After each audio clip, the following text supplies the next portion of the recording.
Thank you so much for being here. Welcome to our second annual essay contest winners, ceremony. These young scholars have put heart and mind to some difficult ideas and concepts that control our country and given us governance, and they've given their skills to pen and paper that we might read their thoughts and be warmed by their ideas and enriched by their vision, and they have done that. And they have been so honored in first and second and third prize, and we'll have the readings.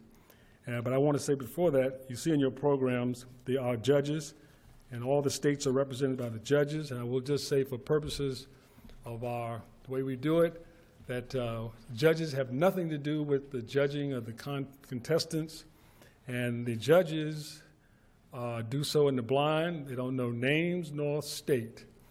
They just look at, as Lady Justice does, they blindfold and just want to know the weight of the work. And they've weighed the work and the balance. We have some young people who are just awesome. And I see that two of our judges are here, or one? Judge Chambers, that might be clairvoyant. But Professor Chambers here from the University of Richmond, please stand up and acknowledge it.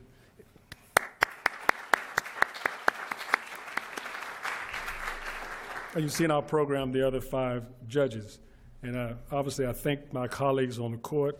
It's a busy week, and for them to take the time to be here, and I appreciate that. Know that it does not go unnoticed and very much is appreciated. And to the Fourth Circuit family, see you out there. Thank you so much. It means a whole lot.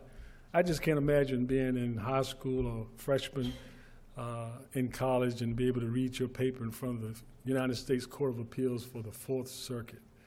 That's awesome. One could only just think. Some of my colleagues have probably done that and others, but for me, that'd be a big thing from a little boy from Petersburg, done that. Also I want to acknowledge, we're waiting for one special guest, that's why I'm a little bit, he'll be here shortly. I want to acknowledge them. Also, I want to acknowledge Sarah Carr and Joseph Coleman. They're going to be introducing 2 of the winners, but I want to do so because they are just incredible. Since I've been chief, we have hosted quite a few groups of young people. This summer in Williamsburg and Petersburg, 60 kids came, and then another 30. And it just warms my heart. One of my favorite parts about the court, because I really do believe that the courts belong to the people. And the day that people stop believing in what we do, today we will not have a rule of law. I think that's so important, and I thought as chief, no better way to observe our Constitution than to allow young people to say that they still believe in it, they have ideas. And I thank you so much for that. Our third place winner, Rachel Sexton, is not present. I just want to give acknowledgement. Rachel is an incoming junior at Holston High School in Damascus, Virginia. Her favorite subjects are history and science, and after attending college, she's considering pursuing a teaching career. How marvelous, isn't it? The gift that keeps on giving. Rachel's interests include school, reading, church, and music. Please join me in her absence, but the presence of our gratitude and congratulations. Congratulate her.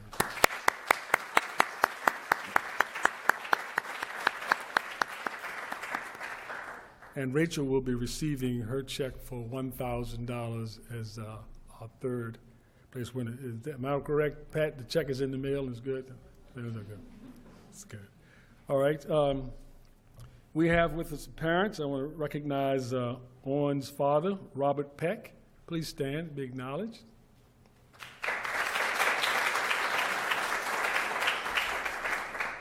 And Jonas' stepfather, Andrew Nava. Please stand.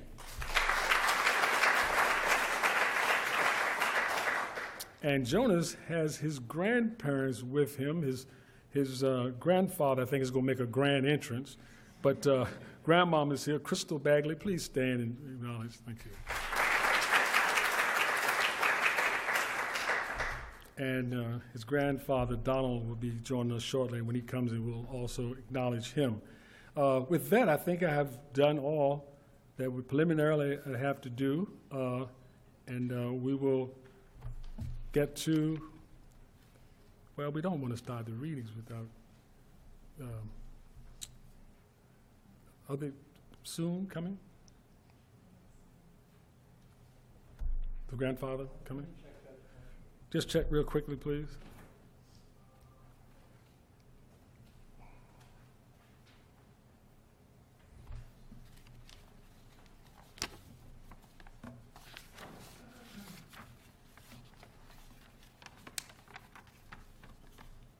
All right.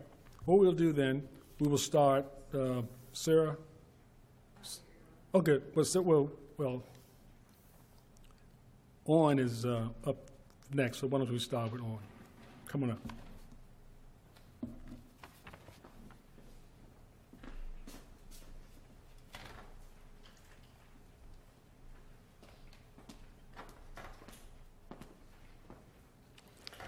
Good afternoon. May it please the court, Chief Judge Gregory, circuit judges, honored guests, and all assembled.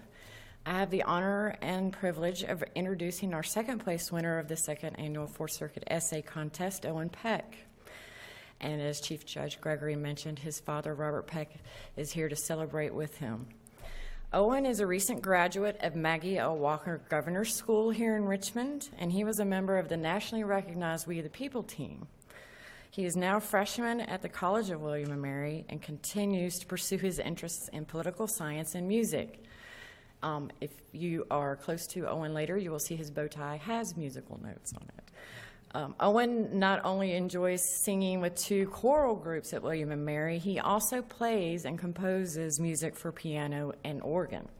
He is particularly inspired by Johann Sebastian Bach. It is my pleasure to present Owen Peck.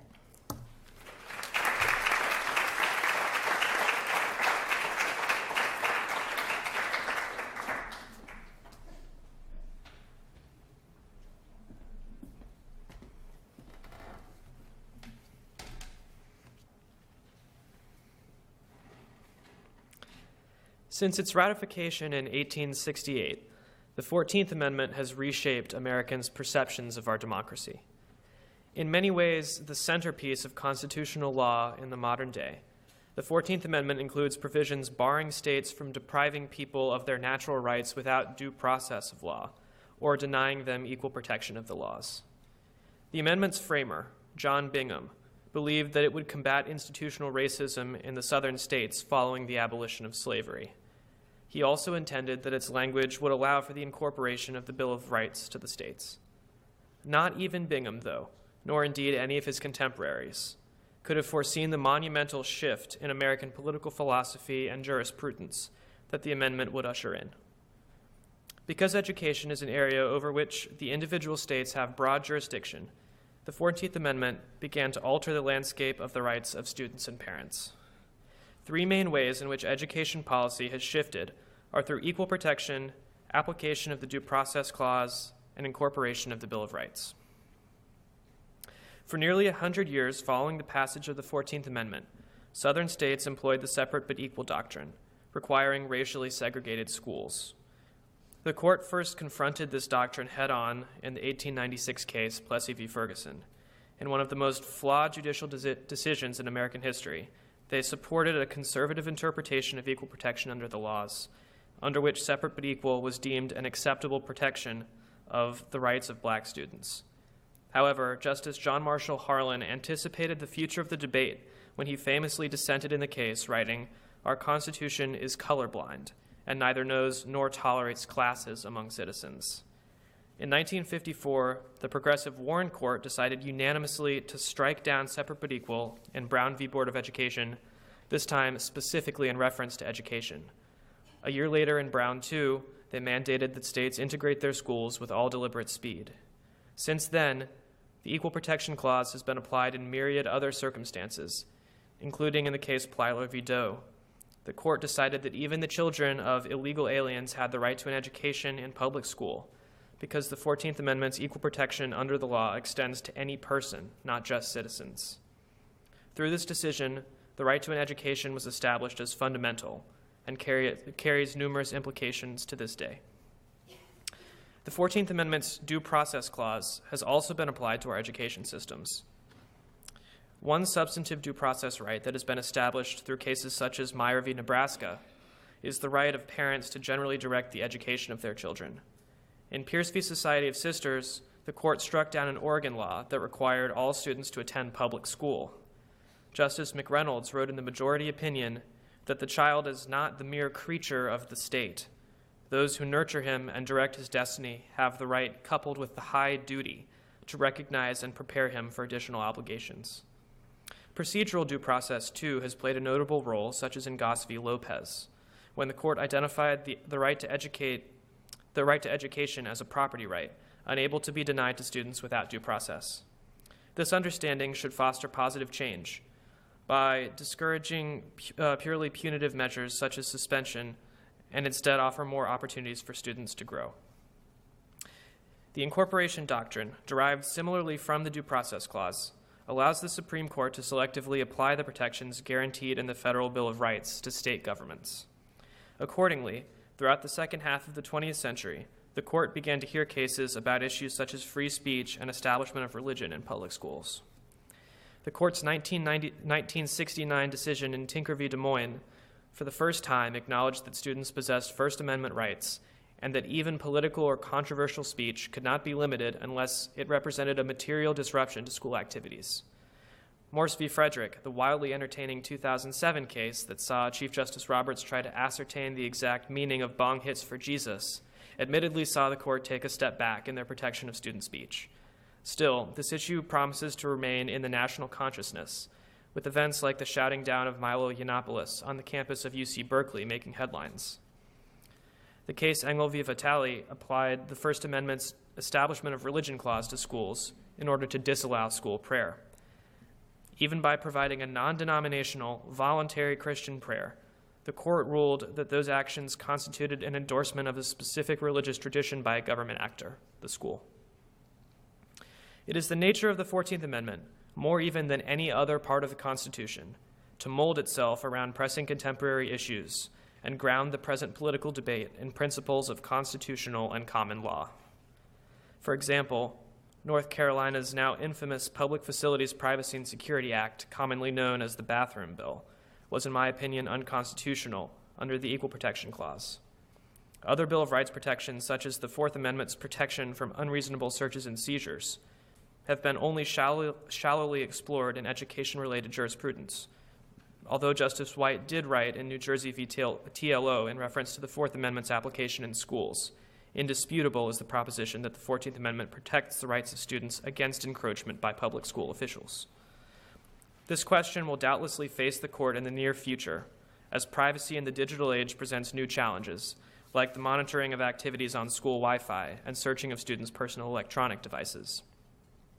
One increasingly common argument concerns provisions such as the one in Virginia's state constitution, which requires that an educational program of high quality be established and continually maintained.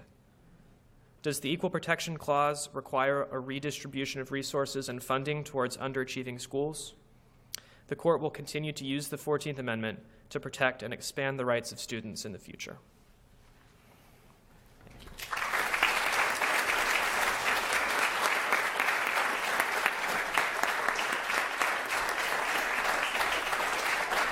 Wait a minute, Owen. I know you're not a lawyer yet because you walked away without the money. Come on.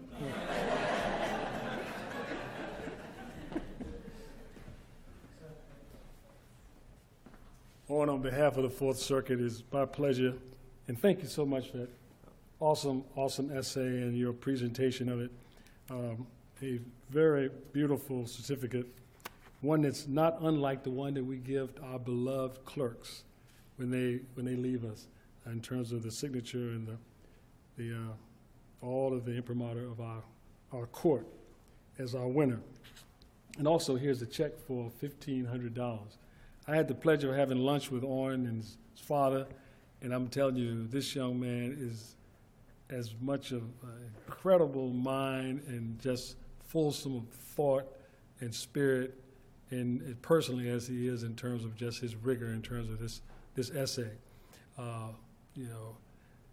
just say that if you go past Daniel Webster's grave, the earth will shake and a voice will come out and says, "How stands the Union?" And the legend says, if you don't say that the Union stands as it stood, he'll swallow you up. Well, I can say the Union is still in good stead with your great work and your thoughts. And William & Mary, I can imagine just being an undergrad at William & Mary, a place where Jefferson and Marshall studied law, and you follow in those footsteps. And best wishes to you, and congratulations so much. Thank you.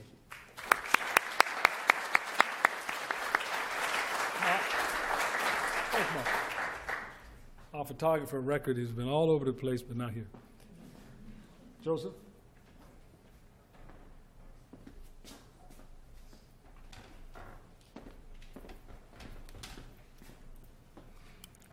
May it please the court. Chief Judge Gregory, circuit judges, honored guests, all assembled. I have the honor and privilege of introducing the first place winner of the Fourth Circuit Essay Contest, Jonas Lorincz.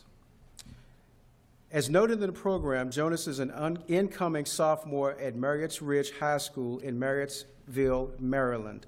Among his interests not included in the program are playing chess and being a fan of the Baltimore Orioles. Without further ado, Jonas Lorincz.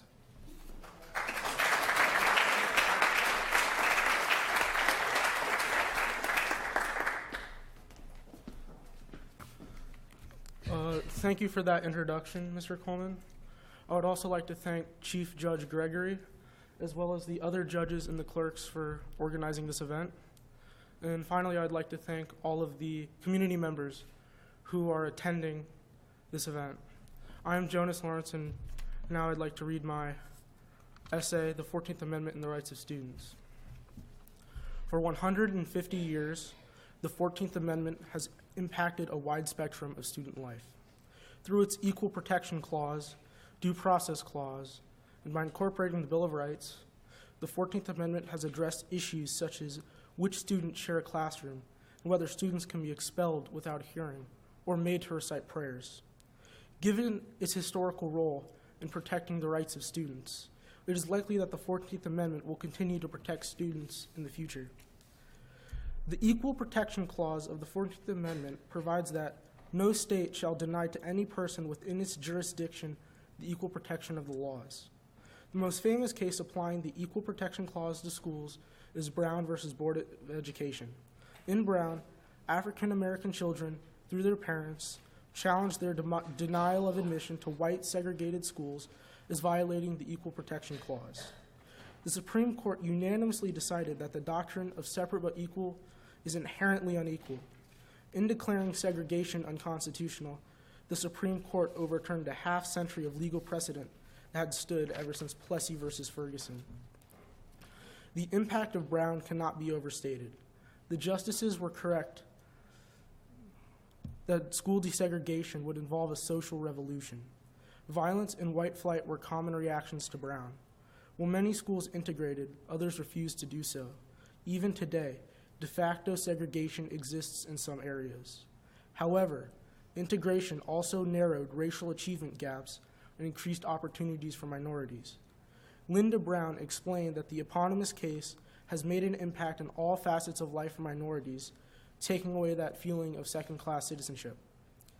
The Equal Protection Clause also protects students against discrimination due to sex, immigration status, and sexual orientation. These cases further diversity in schools, which promotes creativity and diligence and makes minorities feel more welcome and integrated into school. Overall, the Equal Protection Clause benefits schools as a whole. The Due Process Clause of the 14th Amendment provides that states shall not deprive any person of life, liberty, or property without due process of law. A major education case involving the Fourth Amendment Due Process Clause is Goss versus Lopez. In this case, 10 Ohio students were suspended for alleged misconduct without a hearing. The Supreme Court held that because Ohio chose to extend the right to an education, the students had an entitlement to a public education as a property interest protected by the Due Process Clause. As a result of Goss, schools must provide notice and an opportunity to be heard before significantly disciplining students. The impact of GOS is twofold. First, due process protects students from erroneous punishment. Second, although education is not a constitutional right, GOS recognizes state-created rights to education. Accordingly, GOS bolsters students' guarantees to education. The First and Fourth Amendments apply to states and therefore to schools through the Due Process Clause of the 14th Amendment. Thus, students do not shed their constitutional rights to freedom of speech or expression at the schoolhouse gate. Furthermore, schools cannot require students to recite the Pledge of Allegiance, Bible verses, or prayers. Students are also protected from unreasonable searches by the Fourth Amendment. The impact of incorporation is significant. For example, after the Parkland school shooting, students are able to display messages regarding gun control on their backpacks. Student athletes are free to protest bigotry by kneeling during the national anthem. And teachers may not routinely strip search students. In sum, incorporation of the First and Fourth Amendments allows students to participate in political discussions and secures their fundamental rights at school. The 14th Amendment will likely continue to protect students. Two areas which should be considered under the 14th Amendment are the rights of transgender students and whether education should be considered a constitutional right that requires equal funding. First, the rights of transgender students to use bathrooms that correspond to their gender identity remains undecided by the Supreme Court. Even after the Trump administration rescinded guidance that directed schools to allow transgender students to use their preferred bathrooms, some lower courts have nevertheless ruled in favor of transgender students, citing the Equal Protection Clause. The Supreme Court will likely decide this issue in the future and may well find that the 14th Amendment protects transgender students from discrimination. Second, the Supreme Court should reconsider whether education is a fundamental constitutional right that requires equal funding of schools. After the Civil War, states prohibited unequal school funding based on race. Whites complained about their taxes subsidizing black education, and states then moved to allow school boards discretion in allocating public funds. Currently, schools are funded by local property taxes, which results in affluent communities having well-funded schools and poorer communities having underfunded schools. This funding scheme results in educational inequality. The plaintiffs in San Antonio Independent School District versus Rodriguez challenged school funding inequality. The Supreme Court found that education is not a fundamental right under the Equal Protection Clause, and therefore equal funding was not required. However, the Supreme Court could reconsider its decision and find a right to education under the Privileges or Immunities Clause of the 14th Amendment. Though historically weak, the Privileges or Immunities Clause encompasses the right to travel. Therefore, it could also possibly be found to encompass a right to education. If the Supreme Court found a right to education, it could help create educational equality and reduce the effects of de facto segregation. The Brown Court declared education is perhaps the most important function of state and local governments. It is therefore crucial that students attend school without discrimination and with the constitutional guarantees of due process in the Bill of Rights. By securing these rights for students, the 14th Amendment has fundamentally shaped American education and will continue to do so. Thank you.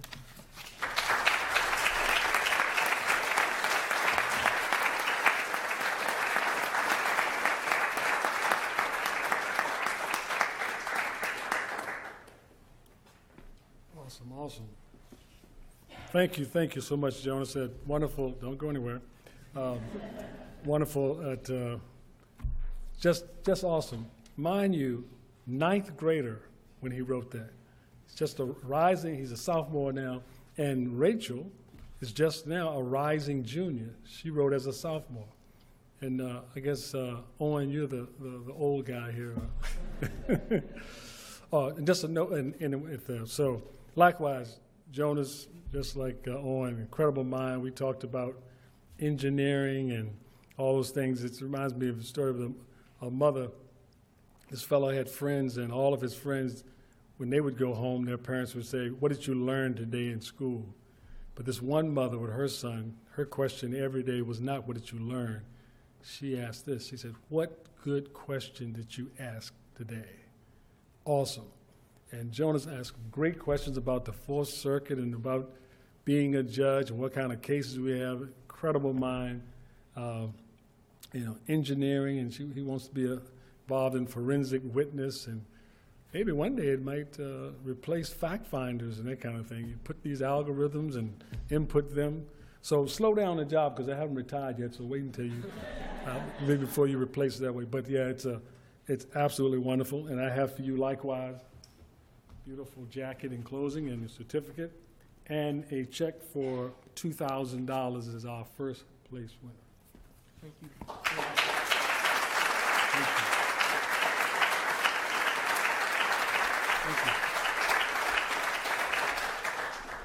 Thank you.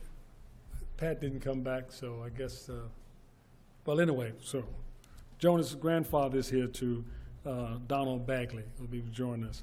I just want to give a shout out to Dot Bain, and she is an institution here at the Fourth Circuit, but many of you may have noticed the long-standing loan of George Washington came to an end about 2 years ago, I guess, or so, and he's no longer there.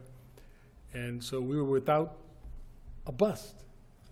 And Dot put her mind together and her connections. And thanks to the John Marshall House, we have the John Marshall bust outside in the niche, and it will be unveiled today. So the great Chief Justice is at the court. So I hope you will see that. And also in the library, at the reception, you will see the wonderful plaque we have that will ensconce these young scholars forever in the annals of our history. And their names will be there on the plaque, continuous plaque with all of the names of the winners. So I think that is all that we have on the agenda. And thank you so much for being here and helping us commemorate our Constitution. And I was just listening to some of the essays, and it's so real, the 14th Amendment, in terms of the impact on our nation. And a year or so ago, I was at the museum, and I did, with Justice Kagan and Judge Harris, good friend, Srini, D.C. Circuit, we did a mock of Shelley v. Kramer. We afterwards, of course, Justice Kagan, clerk for Justice Thurgood Marshall, and we gave the account. But I'll tell you mine, how personal it is to talk about the case. I remember when I came to Richmond in 1981. In 1981, we purchased our first home. And then we purchased the home, and I was working at a big firm, so I didn't do the real estate work. I didn't care much about it. Somebody in the real estate part of the firm did it. But when I finally settled in, we had closed and we got the title, I looked at the papers. And on the papers, it was there clearly in the deeds and restrictive covenants, is that this property will not be owned, leased, possessed, or otherwise by anybody and anyone other than the Caucasian race. And Shelley v. Kramer was real. And I thought about that. You know, here I'm working on a big firm, University of Michigan, law grad, and all those things. But none of that would have made any difference. None of that would have made any difference. My color alone would have said that I could not live there. And it had an impact on me in 1981. You can imagine what impact it had on people where the restrictive covenants were still enforced. So the 14th Amendment is very real, and thank you, students, that you brought those things to mind. And every day I remember that, and that becomes a lot about what the Constitution is and how powerful it is in the lives of real people every day and will hopefully ever remain. Thank you so much for being here. Thank you, scholars. Thank you, Pat. She's not here. Joe, Sarah, Dot, Jocelyn, everybody. Good afternoon.